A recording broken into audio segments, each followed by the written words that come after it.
Boa tarde, bom dia, boa noite. Essa gravação está sendo feita no dia 9 de outubro de 2020, às 19 horas e 7 minutos. Quando você vai estar nos vendo, nos ouvindo, quem sabe? Não é? Isso é uma das intenções dessa série Conversas com quem tem história para contar.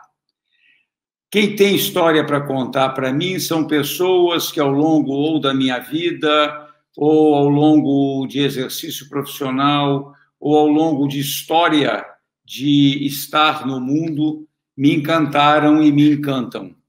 E, por esta razão, eu acho que devo minimamente compartilhar esse encantamento com um número de pessoas que a gente não sabe qual vai ser, não é? Da mesma forma que é triste a gente estar conversando sem saber com quem está conversando, é também muito forte sabermos que estamos conversando com pessoas no presente, talvez semana que vem, talvez mês que vem, talvez ano que vem, talvez lá à frente, não é?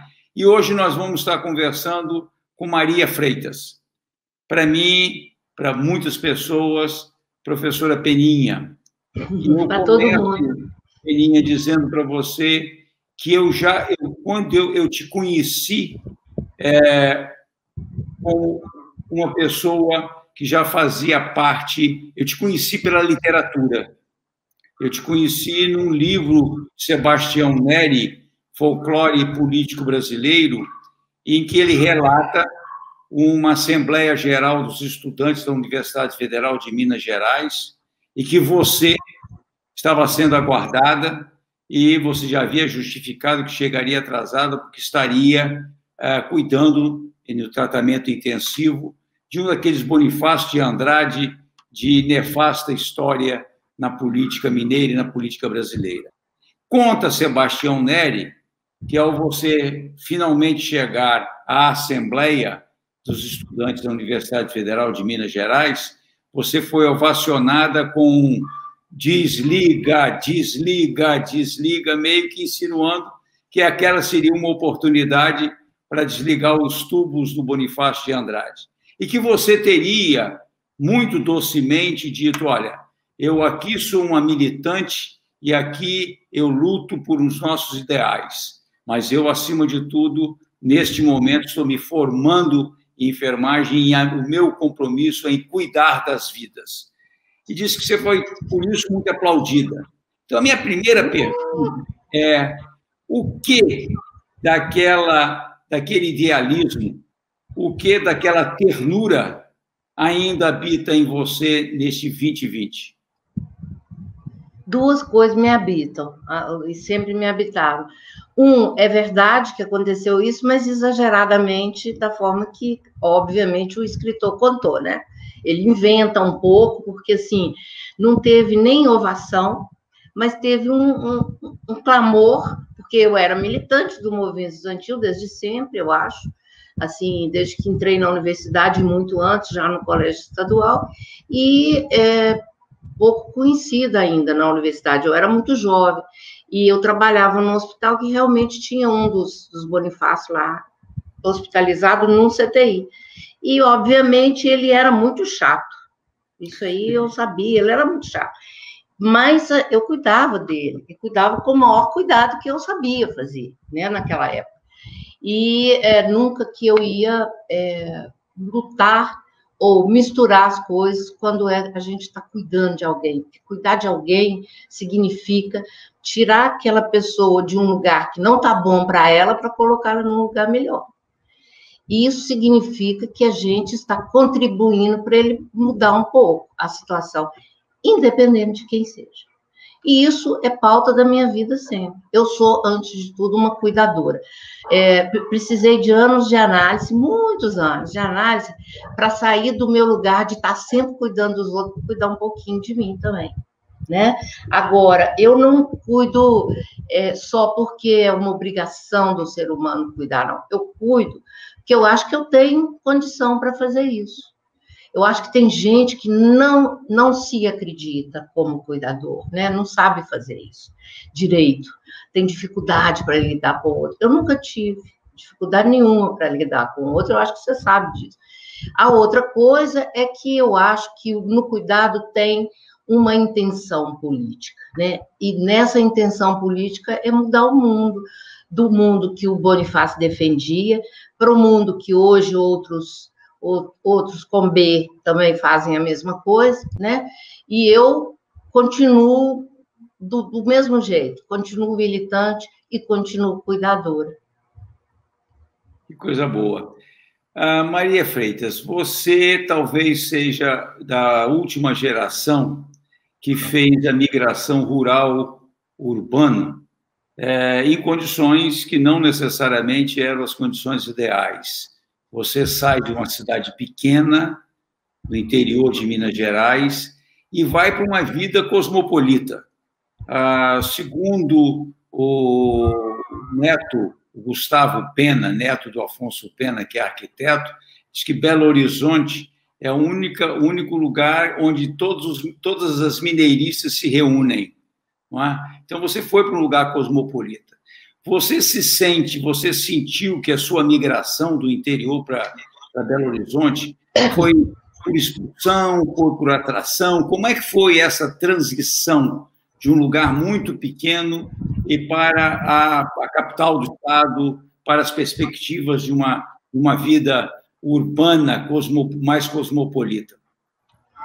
Eu acho que a gente mudou porque meu pai e minha mãe tinham uma clareza absoluta de que para a gente sair de um quadro de pobreza, não miséria, nunca tivemos miséria, mas um quadro de pobreza material, um quadro de convivência pobre, né?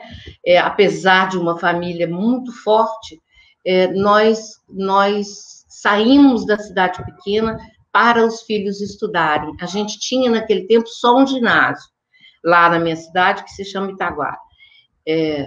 Posso rir? Itaguara foi a cidade que o Lico sempre gozou, que ele falava, Taiguara?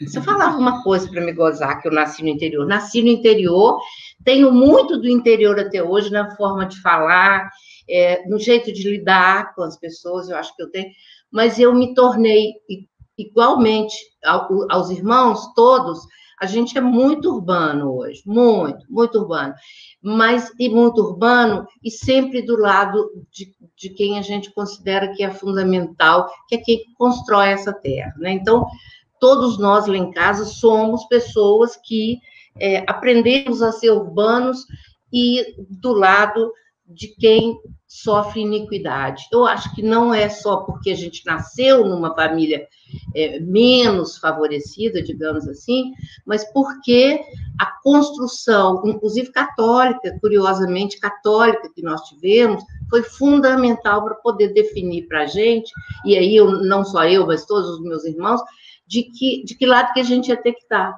o tempo todo. Então, viver na cidade para a gente foi uma expansão de possibilidades, de aprendizado muito grande e de cultura. Cultura no sentido de aprender o mais que pudesse sobre o mundo, né? Não é cultura assim de, então agora eu vou ser meio hippie. Não, é cultura no sentido de aprender a estar no mundo. Então, não estudar só o vilarejo, mas estudar e pensar as outras todas coisas. Nós tivemos chance também, eu especialmente fui para um colégio, que era o colégio estadual e hoje ainda existe em Belo Horizonte, que era um colégio de gente muito, muito combativa, nos anos muito difíceis do Brasil, né, que foram os anos 70, eu me mudo para Belo Horizonte em 1970, que é o auge da ditadura. Então, muito rapidamente, eu me engajo compreendendo que eu não podia viver daquela maneira. Então, foram anos de muito estudo, de muito Guimarães Rosa, de muito Graciliano Ramos, de muito Jorge Amado, de muita música, né? E de muito, muito, muito aprendizado. Então, eu sinto, eu sou uma urbana. Eu sou realmente alguém que gosta do mundo e gosto de agitação. Mamãe falava que o melhor lugar de Belo Horizonte era a Avenida Amazonas, que é uma agitação total. Eu também acho, eu gosto de agitação. Para mim, esse negócio de ficar fechado dentro de casa é muito chato. Eu gosto de gente, eu gosto de conversar, então eu sou uma urbana. Eu sou uma urbana, mas não gosto de boate, não gosto de ficar até tarde da noite acordada. Eu gosto de uma agitação que me leve a grandes reflexões, que é uma coisa que está faltando, por exemplo, nas universidades atualmente. A gente sente falta desse calor, né? Beninha, você está no mundo militante política, você tem compromisso profissional com a enfermagem, você tem dedicação acadêmica de ensino, pesquisa e extensão, você é mulher, é mãe, é avó, é amiga. Como é esse círculo virtuoso? Eu acho que, antes de tudo, eu sou mãe, eu acho. Primeira coisa, eu sou mãe, eu aprendi que o meu cuidado é esse cuidado que leva o outro a crescer, né? Então, eu cuido para que os meus alunos, eu tenho alunos de primeiro período até hoje, eu tenho quase 36 anos de UFMG. Estou completando. Continuo dando aula para o primeiro período e adoro, porque é a hora que eu mexo com eles, que eu dou uma reestabelecida de coisas, que eles saem de uma escola, né, do ensino médio e chegam e vão se assustar com uma coisa que chama saúde coletiva. Então, meu trabalho não é desligado de nada que eu faço. E meu trabalho tem a ver com o fato de ser mãe, tem a ver com o fato de ser avó, tem a ver com as minhas crenças políticas, tem a ver com a luta, sobretudo, contra as iniquidades, e tem a ver com uma defesa intransigente de uma coisa que a gente conquistou com muita dificuldade, que foi o SUS. E acho que isso não é diferente para você. Fala para mim como é que você é com relação a essa coisa do SUS, da luta contra as iniquidades sociais. Eu tenho certeza que você também está no mesmo barco. Eu acho que a nossa geração foi uma geração que viveu, obviamente, com perspectivas completamente diferentes. Quando você estava entrando na universidade, eu já estava voltando do meu mestrado, eu já estava vivendo uma emoção extraordinária por retornar ao campus da Universidade Federal do Espírito Santo e adentrar como professor.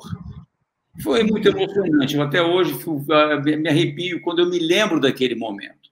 Eu tinha sido da primeira turma a entrar, a ocupar o campus da universidade.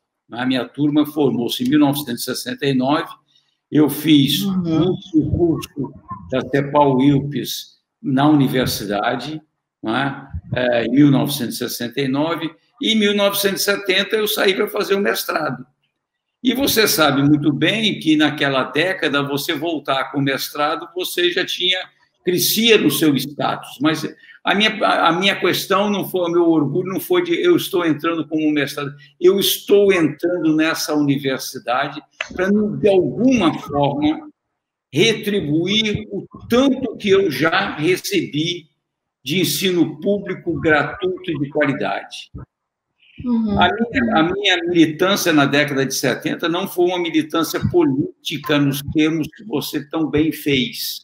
A minha militância política começa a se consolidar na década de 80, e aí eu acho, sim, que fizemos uma construção interessante, que é aquela construção no pós-ditadura militar, da gente pensar que estava na hora de termos um novo pacto social nesse país. E era um pacto social desejado por todos e por todos nós, Beninha. Nós já sabíamos, fosse pelo nosso viés social, solidariedade com o humano, fosse pela própria racionalidade econômica, nós sabíamos que o Brasil não podia continuar com uma renda tão concentrada e com os infraconstitucionais no número tão limitado. Tá? Então, tivemos o privilégio de sermos parte de uma geração que lutou não só pelo SUS. Admiro profundamente aquelas e aqueles de vocês que fizeram um trabalho maravilhoso de costura política, porque a construção do SUS, que eu saiba, é única no mundo na medida em que ele não se deu num período de pós-guerra. Pós-guerra no sentido de ter, como foi, por exemplo, o Serviço Público de Saúde, principalmente nos países europeus. Né? Então, eu acho que o SUS é uma conquista brasileira, é uma conquista da sociedade brasileira, né? Um convívio político entre pessoas, entre agentes, entre atores que tinham pensamentos muito divergentes, mas que convergiram naquele momento para termos, eu não sei você, que você certamente pode fazer uma avaliação mais precisa, mas daquilo que eu ouvi nas minhas conversas com agências internacionais, o SUS é um dos mais criativos sistemas únicos de saúde no mundo. Então, para mim, é um patrimônio. E por quê? Ele é principalmente um patrimônio porque ele é um patrimônio de inclusão social, de igualdade. Ele é um patrimônio na medida em que abriu oportunidades para que brasileiros e brasileiras, entre as quais você, pudessem surgir no mundo da pesquisa em escala mundial com a contribuição que nós dificilmente teríamos se não fosse o SUS. Então, eu me sinto muito privilegiado, apesar da diferença de idade, de ter participado desta geração que viu a construção de uma Constituição que se intitulou cidadã, não foi por uma retórica de Ulisses Guimarães, foi porque ela foi pensada como de inclusão social. Nós estamos falando de SUS, mas quando você coloca numa carta constitucional que é direito do indivíduo, é obrigação do Estado, saúde, educação, habitação, meio ambiente, você cria, ainda que tardiamente, você cria uma possibilidade do Brasil, pela primeira vez, ser inclusivo. Mesmo que nós não tivéssemos sido uma sociedade inclusiva imediatamente pós-Constituição de 88, porque nós sabemos que no pós-Constituição de 88 nós tivemos governos extraordinariamente, exageradamente neoliberais, fizeram somente aquele deverzinho de casa muito pequenininho, mas no curto espaço de tempo, de governos um pouco mais comprometidos com a inclusão social, o Brasil fez avanços maravilhosos. Então... Desculpa, pode continuar.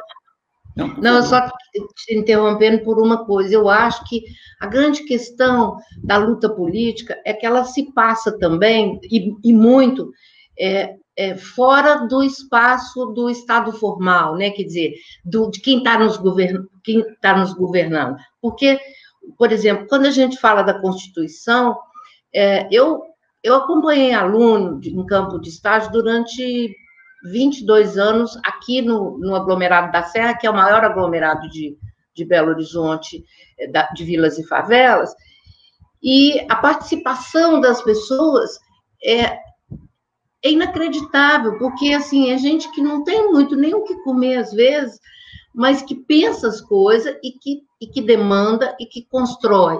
Então, assim, eu acho que muito da inclusão social, ela se dá na luta cotidiana das pessoas. Hoje, por exemplo, o que eu estou vendo, né? Assim, nós temos impactos negativos gravíssimos com a pandemia, nós temos impactos gravíssimos negativos com o tipo de governo que nós temos hoje, impactos graves do dia a dia das pessoas. Mas o que nós estamos vendo paralelamente? Uma o surgimento de pessoas, de grupos que estão lutando para quê? Para poder incluir, continuar incluindo, para discutir cor da pele, que é fundamental mesmo, não adianta negar, não. É diferente ser preto, é diferente ser branco nesse país. Não adianta. Então, o que a gente vai vendo? Essas pessoas, no dia a dia delas, elas vão aprendendo a se juntar. E isso me dá muito alento, e, ao mesmo tempo, às vezes, eu fico pensando, é o que nos segura, né, para poder continuar, porque é gente jovem, é gente que é o índio lá do Machacali que nos apresentou antes de ontem, como é que eles estão fazendo o controle da pandemia lá no Machacali, no norte de Minas.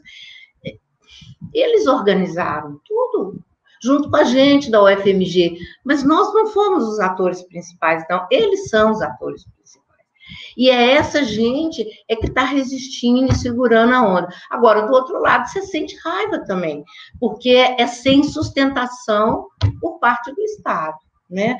A Belo Horizonte a gente até não pode reclamar muito não, sabe? Porque nós tivemos a presença constante e responsável do município com a questão de respeitar a ciência, o conhecimento, e não ficar com... O prefeito não teve nenhuma frescura, desculpa o termo, para poder sustentar o que era o que estava sendo apresentado pelos cientistas como aquilo que era melhor. Então, esse embate é que faz com que a gente ainda não tenha esmorecido, né? Mamãe diria essa palavra, lá no interior, esmorecido, que às vezes dá vontade de esmorecer, né? Assim, você olha e fala, mas não é possível que eu estou ouvindo isso, né? Mas essa construção de políticas afirmativas, não vem dos Estados, vem da gente, nós, participantes do Estado, como sociedade civil, que estamos fazendo. Eu acho que eu não perdi o gás ainda não. É difícil. Tem dia que dá vontade de sair xingando, mas eu não saio, não. Eu xingo às vezes aqui dentro de casa, assim, depois eu continuo. Né? Porque eu acho que tem que aprender a cuidar, né? Essa sua essência do cuidar é muito importante. Então, vamos fazer um breve intervalo e já a gente volta com essa conversa com Maria Freitas.